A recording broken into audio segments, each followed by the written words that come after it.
ইরানের দক্ষিণাঞ্চলীয় শহর মিনাবের একটি প্রাথমিক বালিকা বিদ্যালয়ে ইসরায়েলি হামলায় নিহতের সংখ্যা ভয়াবহভাবে বেড়েছে।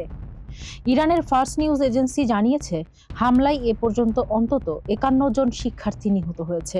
এর আগে নিহতের সংখ্যা ৫ জন বলে জানানো হলেও ধ্বংসস্তূপ থেকে আরও মরদেহ উদ্ধারের পর এই সংখ্যা দ্রুত বৃদ্ধি পায়। হরমুজগান প্রদেশের এই বিদ্যালয়টিতে ভয়াবহ হামলার পর পুরো এলাকায় শোক ও উত্তেজনা বিরাজ করছে। ইসরায়েল ও যুক্তরাষ্ট্রের যৌথ অভিযানের মধ্যে এই রক্তক্ষয়ী ঘটনাকে বর্বরোচিত হিসেবে অভিহিত করেছেন তেহরান।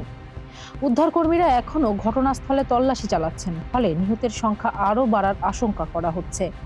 এই হত্যাকাণ্ড মধ্যপ্রাচ্যে চলমান সংঘাতকে আরও নিয়ন্ত্রণহীন পরিস্থিতির দিকে ঠেলে দিয়েছে। ফারজানা হাসিন, মানবকণ্ঠ।